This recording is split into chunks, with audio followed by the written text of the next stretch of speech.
Hello guys, আসসালামু আলাইকুম রহমতুল্লাহি ওবারকাতু। আপনারা সবাই কেমন আছেন? আলহামদুলিল্লাহ, আমরা সবাই ভালো আছি।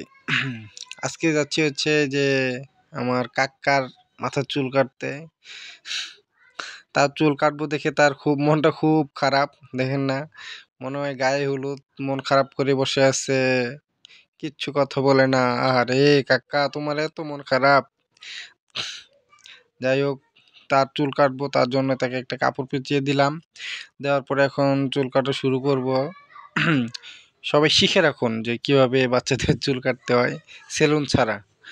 যাক, এখন প্রথমেই চুল কাটলাম একটু, পরে আবার দিলাম, কিন্তু দেখি মেশিনের সমস্যা, মেশিন দিয়ে চুল কাটে না। যাক, কিছু করার নাই, তো আবার ট্রাই করি। এখন পিছন থেকে, সাইড থেকে শুরু করলাম আস্তে আস্তে, কিন্তু তার মন খুব খারাপ। তার এত বড় বড় চুলই আমি কাইটা লাইতেছি। আল্লাহ, মনে মনে মনে আমার গালি দিতেছে নাকি। যাক, কিছু করার নাই, চুল অনেক বড় হয়ে গেছে গা, তো চুল তো কাটাই লাগবে। কিন্তু তার মনটা খুব খারাপ ছিল। আরে, তাকে নিয়ে সবাই এই জায়গায় মজা করতেছিল, এই জায়গায় আশেপাশে আরো অনেকজনই ছিল, তো ওকে নিয়ে মজা করতেছিল, তার জন্য একটু বেশি মনটা খারাপ।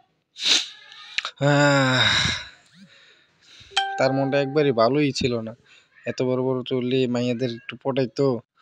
আরে, চুলি কাটতে লাইতেছি আমি, আমার মনে মনে মনে গাল লাইতেছে নাকি। যাক, সমস্যা নেই, গাল লাইলেও কোনো বিষয় না এটা। তো যেটা দায়িত্ব আমাদের, সেটা করার দরকার। তাদের ভালো লাগুক আর না লাগুক, কারণ ছোট থেকেই যদি শিক্ষাটা ভালো না পায়, তাহলে তো বড় হলে কিছু করার নেই। একটা গাছে ফল নিতে হলে ছোট থেকেই গাছের যত্ন নিতে হবে, তাই আর কি। আমি তাকে নানান মজার মজার কথা বললাম, কিন্তু তারপরও তার মন আর ভালো হলো না।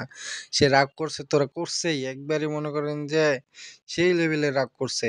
যাক, রাগ করো, তারপরে আমি তোমার চুল কেটে দেবো আজকে। একবারে শেষ ফিনিশিং এ চুল কাটা, এখন মনে করেন যে রাউন্ড শেপে আর কি আসবো।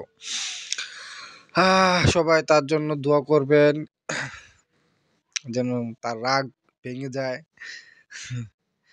আরে রাগ কি রাগ, দেখছেন? একবারই পুরো চুল কাটলাম, একটু কথা বললো না, সে এত রাগ করছে। দেখছেন মানুষ চুল রে কিভাবে ভালোবাসে। হাইরে চুলের যত্ন, কেউ চায় না চুল কাটতে, সবাই খালি চুল বড়ই রাখতে চায়। তো শেষমেশ চুল কাটা আমাদের শেষ, এখন শুধু আমরা রাউন্ড শেপ দিব একটু একটু হালকা হালকা। দেখেন মেশিন দিয়ে কিভাবে রাউন্ড শেপ দিতে হয়। আপনারা সবাই শিখে রাখুন, ইনশাল্লাহ আপনাদেরও কোনোদিন কাজে লাগবে।